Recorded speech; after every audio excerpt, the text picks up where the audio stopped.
बातमीपत्रात आता पाहुयात गल्लीपासून ते दिल्लीपर्यंतच्या ताज्या घडामोडींचा धावता आढावा। विधान परिषद उपसभापती पदासाठी ठाकरेंच्या शिवसेनेचे आमदार सचिन अहिर यांना एकनाथ शिंदे यांच्या शिवसेनेकडून उमेदवारी देण्यात आली आहे। यामुळे आता पुन्हा एकदा ठाकरेंना मोठा धक्का बसला आहे। विधान परिषदेतील उपसभापती पदासाठी सचिन अहिर अर्ज भरताना मुख्यमंत्री आणि दोन्ही उपमुख्यमंत्री यांच्यासह मंत्री चंद्रकांत पाटील, मनीषा कायंदे, नीलम गोरे देखील उपस्थित होते। सचिन अहिर यांनी शिंदेंच्या शिवसेनेत प्रवेश केल्याने आदित्य ठाकरे यांना सर्वात मोठा फटका बसल्याचं बोललं जात आहे। कारण आदित्य ठाकरे यांच्या वरळी मतदारसंघात विधान परिषदेचे 2 आमदार होते। वरळी विधानसभा मतदारसंघात सचिन अहिर यांची वेगळी ताकद आहे। अंबादास दानवे म्हणाले की विधान परिषदेच्या उपसभापती पदासाठी संख्याबळ कमी असलं तरीही महाविकास आघाडी लोकशाहीच्या रक्षणासाठी ही निवडणूक पूर्ण ताकदीने लढणार असल्याचं स्पष्ट मत विरोधी पक्षनेते अंबादास दानवे यांनी व्यक्त केलं आहे। ठाकरेंच्या शिवसेनेकडून मुंबई शिक्षक मतदारसंघाचे आमदार जगन्नाथ अभ्यंकर यांनी या पदासाठी उमेदवारी अर्ज दाखल केलाय। यावर बोलताना दानवे म्हणाले, आमचं संख्याबळ 14 ते 15 आमदारांचंच आहे, म्हणजेच ते खूप कमी आहे याची आम्हाला पूर्ण जाणीव आहे। मात्र केवळ संख्याबळ कमी आहे म्हणून निवडणूक लढवायची नाही असं होत नाही।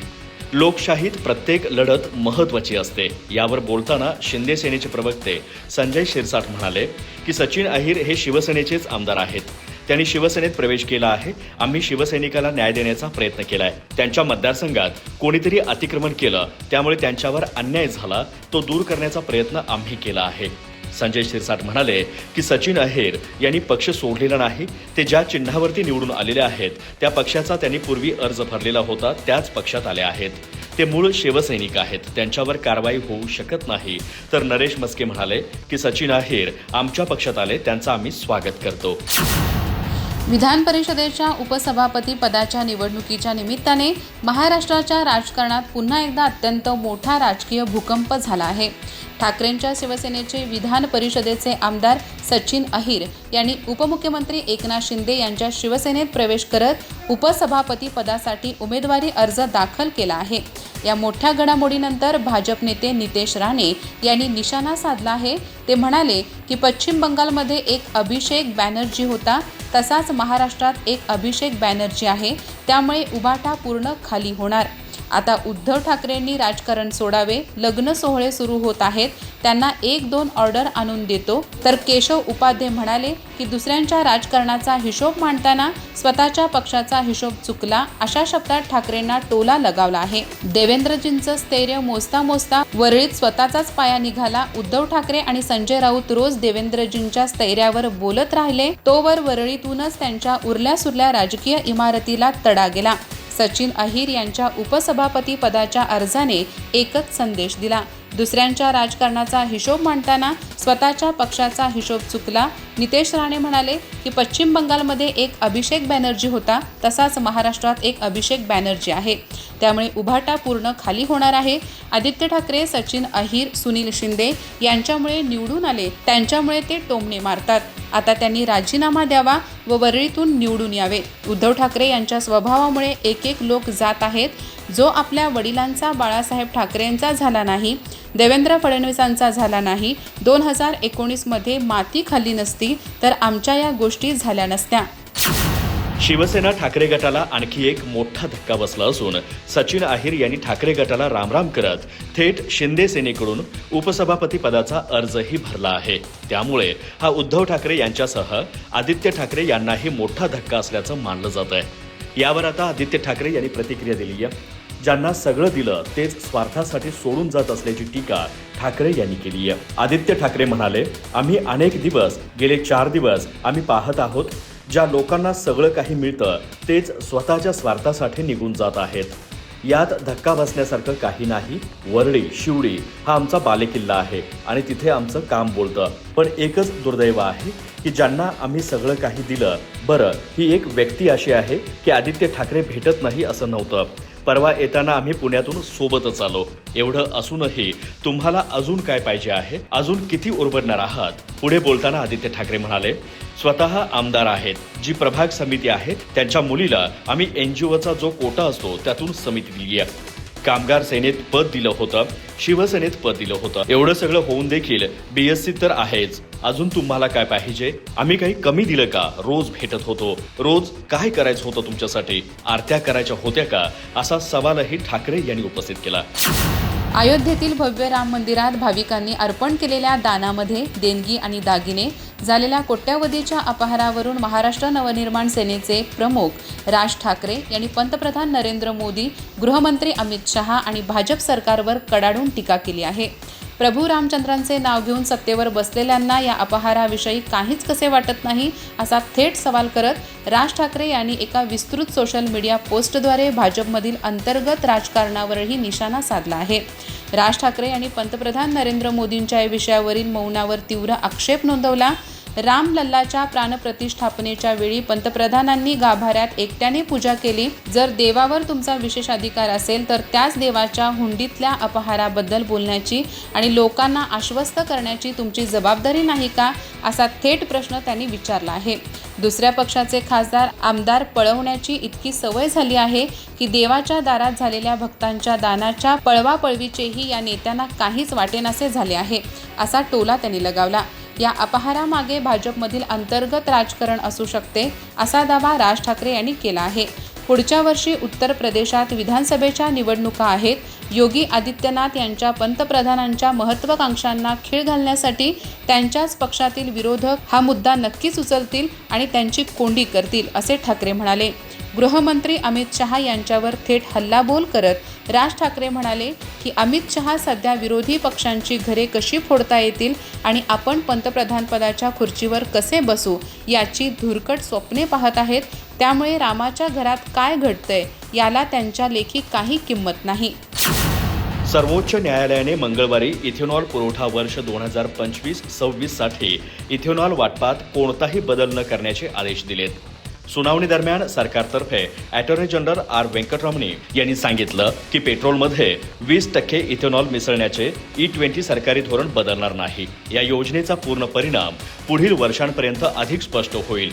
भारत पेट्रोलियम कॉर्पोरेशन लिमिटेडच्या याचिकेवर सुनावणी करताना न्यायमूर्ती MM सुंदरेश आणि न्यायमूर्ती शील नागू यांच्या खंडपीठाने हे आदेश दिलेत. अटॉर्नी जनरल म्हणाले की कर्नाटक उच्च न्यायालयाच्या आदेशामुळे सरकारच्या 20% इथेनॉल मिश्रण योजनेवर परिणाम होऊ शकतो.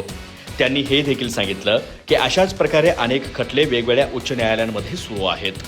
सर्वोच्च न्यायालयाने विचारलं की BPCLने उच्च न्यायालयाच्या मोठ्या खंडपीठात अपील का केलं नाही. यावर अटॉर्नी जनरल म्हणाले की इथेनॉल पुरवठ्याचे करार ऑक्टोबर 2025 मध्येच झाले आहेत. जर प्रत्येक उच्च न्यायालयात स्वतंत्र सुनावणी झाली तर निर्णय येण्यास विलंब होईल आणि यामुळे देशाच्या धोरणावर परिणाम होऊ शकतो. त्यांनी हे प्रकरण सर्वोच्च न्यायालयात हस्तांतरित करण्याची परवानगीही मागितली. सुनावणीनंतर अटॉर्नी जनरल म्हणाले की 20% इथेनॉल मिसळण्याचं धोरण बदलणार नाही. होय, तेल कंपन्यांना किती इथेनॉल मिळेल हे मागणी आणि इतर परिस्थितीनुसार कमी किंवा जास्त होऊ शकतं. हे प्रकरण wind distilleries and sugar private लिमिटेडच्या याचिकेशी संबंधित आहे. कंपनीने कर्नाटक उच्च न्यायालयात सांगितलं होतं की तिने केवळ इथेनॉल उत्पादन करणारा प्रकल्प उभारला आहे. तिची वार्षिक क्षमता सुमारे 9.90 कोटी लिटर आहे, परंतु 2025-26 साठी तिला केवळ 3.92 कोटी लिटर इथेनॉल पुरवठ्याची ऑर्डर मिळाली आहे. तर तिने 9.26 कोटी लिटरची बोली लावली होती. सरकारच्या वतीने असं सांगण्यात आलं, यापूर्वी जास्त वाटप मिळालं याचा अर्थ असा नाही की कंपनी प्रत्येक वेळी तेवढीच मात्रा मागू शकते. जर तिची मागणी मान्य केली तर सरकारचं संपूर्ण धोरण बदलेल. तथापि कर्नाटक उच्च न्यायालयाने म्हटलं की कंपनीला पूर्वीच्या धोरण आणि करारानुसार अशी अपेक्षा होती की तिला पूर्वीप्रमाणेच वाटप मिळेल. म्हणून OMCने तिच्या अर्जावर पुन्हा विचार करावा. ओमराजे निंबाळकर हा माणूस सोंगाड्या आहे. त्यांनी खरे बोलले पाहिजे. देवेंद्र फडणवीस विरोधात असताना ज्या खासदारांना भेटी देत नाहीत, निधी देत नाहीत, पण पक्षांतर करताच त्यांचे काम मंजूर करतात, हा घटनेशी द्रोह आहे. हे फडणवीस यांनी लक्षात ठेवावे. जर मुख्यमंत्री देवेंद्र फडणवीस असे वागणार असतील तर ते घटनाद्रोही आणि रामद्रोही आहेत. यामुळेच ऑपरेशन देवेंद्र सुरू झाले आहे. त्यातूनच ते दिल्लीत उच्च पदावर जाणार. या चर्चांना पूर्णविराम याच वागणुकीमुळे मिळाला आहे, असे उबाटाचे खासदार संजय राऊत यांनी म्हटले आहे. आता देवेंद्र महाराष्ट्रात त्यांच्या पदावर राहतील की नाही असे वातावरण शिंदे गटामुळे निर्माण झाले आहे. संजय राऊत म्हणाले की कायदा हा सत्ताधाऱ्यांसाठी नाहीच, तो केवळ विरोधकांसाठीच आहे. कुठे आहे कायदा? सत्ताधारी लोकांनी कितीही बलात्कार करावेत, कितीही लुटमार करावी, देश लुटावा, पक्षांतर करावी, त्यांच्यासाठी कायदा नाहीच. कायदा फक्त भाजप विरोधात असणाऱ्या लोकांवर फास आवळण्यासाठीच आहे. पक्षांतर आणि भ्रष्टांतर करणाऱ्या टपोरी लोकांना पदावर बसवून त्यांना काहीतरी प्रतिष्ठा देण्याचा प्रयत्न सरकारकडून सुरू आहे. एका पक्षात निवडून येत दुसऱ्या पक्षात प्रवेश करणाऱ्या लोकांवरील खटले प्रलंबित आहे, तरीही त्यांना सभापती, उपसभापती, मंत्री करणार असाल तर काय फायदा आहे? संजय राऊत म्हणाले, नसरापूर प्रकरणी आरोपीला फाशीची शिक्षा झाली, यामध्ये सरकारचे काही कर्तृत्व आहे असे मला वाटत नाही. नसरापूरमध्ये बालिकेवर अत्याचार झाला, तिची हत्या करण्यात आली, त्यानंतर तो जनतेचा रोष उसळला, त्यामुळे अत्यंत वेगवान पद्धतीने हा खटला चालला आणि आरोपीला फाशीची शिक्षा झाली. पण राज्यात कायद्याचा धाक असता तर ही गोष्ट झालीच नसती, ती मुलगी आज जिवंत असती. अशा अनेक घटना राज्यात घडत आहेत, त्या घडल्यावर आपण आणि सरकार जागे होतो. जर काही सुधारणा होणार नसेल तर त्या मुलीचे बलिदान वाया गेले असे म्हणावे लागेल. राज्यात कायद्याचे राज्य आहे असे वातावरणच नाही, सर्वच ठिकाणी हे सुरू आहे. राज्यात 1 एप्रिल 2019 पूर्वी नोंदणी झालेल्या सर्व वाहनांना हाय सिक्युरिटीज रजिस्ट्रेशन प्लेट बसवण्याची अंतिम मुदत आज 30 जून रोजी संपत आहे. आम्ही आतापर्यंत 5 वेळा मुदतवाढ दिली आहे, त्यामुळे आता पुन्हा मुदतवाढ मिळणार नाही. उद्या 1 जुलै विना HSRP नंबर प्लेट धावणाऱ्या वाहनांवर परिवहन विभागाकडून ठोस आणि कडक कारवाई केली जाईल, अशी स्पष्ट घोषणा राज्याचे परिवहन मंत्री प्रताप सरनाईक यांनी आज केली आहे. या नंबर प्लेट्सचे महत्त्व अधोरेखित करताना मंत्री प्रताप सरनाईक म्हणाले, ज्या पद्धतीने राज्यात आणि देशात देशविरोधी कारवाया घडतात ते पाहता सुरक्षा व्यवस्थेच्या दृष्टीने HSRP नंबर प्लेट्स अत्यंत आवश्यक आहेत. मुंबईसह अनेक राज्यांमध्ये देशविरोधी घटकांनी केलेल्या हल्ल्यानंतरच प्रत्येक वाहनावर ही हाय सिक्युरिटी नंबर प्लेट बंधनकारक करण्याचा निर्णय घेण्यात आला होता. यामुळे संशयास्पद वाहनांची ओळख पटवणं आणि राज्याची सुरक्षा व्यवस्था मजबूत करणं सोपं होतं. वाहनधारकांनी केवळ अधिकृत संकेतस्थळावरूनच HSRPसाठी नोंदणी करावी आणि कोणत्याही अनधिकृत व्यक्ती अथवा एजंटच्या आमिषाला बळी पडू नये, असं आवाहनही परिवहन मंत्र्यांनी केलं आहे. राज्यातील सर्व वाहनधारकांनी वाहन सुरक्षेच्या दृष्टीने ही प्रक्रिया गांभीर्याने घेत शासनाला सहकार्य करावं, असं आवाहन परिवहन मंत्री प्रताप सरनाईक यांनी केलं. आज 30 जून रोजी ही मुदत संपुष्टात येत असल्यामुळे उद्यापासून परिवहन विभाग आणि ट्रॅफिक पोलिसांकडून राज्यभर धडक मोहीम हाती घेतली जाणार आहे. ज्या वाहनधारकांनी अजूनही HSRP नंबर प्लेट बसवलेली नाही त्यांना आता मोठ्या दंडात्मक कारवाईला सामोरं जावं लागणार आहे. त्यामुळे वाहनधारकांनी तातडीने ऑनलाईन नोंदणी करून नंबर प्लेट बसवून घ्यावी, असं आवाहन प्रशासनाकडून करण्यात आलं आहे. शिवसेना ठाकरे गटाला आणखी एक मोठा धक्का बसला असून सचिन अहिर यांनी ठाकरे गटाला रामराम करत थेट शिंदे सेनेकडून उपसभापती पदाचा अर्जही भरला आहे. त्यामुळे हा उद्धव ठाकरे यांच्यासह आदित्य ठाकरे यांनाही मोठा धक्का असल्याचे मानले जात आहे. त्यामुळे राज्यात ऑपरेशन टायगर सुरूच असल्याची चर्चा सध्या राजकीय वर्तुळात सुरू आहे. ठाकरे गटाचे आमदार सचिन अहिर यांनी विधान परिषद उपसभापती पदासाठी महायुतीकडून उमेदवारी अर्ज दाखल केल्यानंतर राज्याच्या राजकारणात मोठी खळबळ उडाली आहे. या घडामोडीनंतर उपमुख्यमंत्री एकनाथ शिंदे यांनी पत्रकार परिषद घेत सचिन अहिर यांचे पक्षात स्वागत केले आणि उद्धव ठाकरे यांच्यावर जोरदार निशाणा साधला. आम्ही कोणतेही तोडकाम करत नाही, जोडकाम करतो, असे सांगत शिंदे यांनी शिवसेनेत प्रवेश करणाऱ्या नेत्यांमागे विकासाचा अजेंडा असल्याचा दावा केला. पत्रकार परिषदेत बोलताना शिंदे म्हणाले, नुकतेच 6 खासदारांनी शिवसेनेत प्रवेश करण्याचा निर्णय घेतला. आज सचिन अहिर यांनीही आमच्यासोबत येण्याचा निर्णय घेतला आहे. काही लोक 6 मतदारसंघांमध्ये जाऊन आले आणि त्यांचे सचिन अहिर यांनी षटकार मारून स्वागत केले आहे.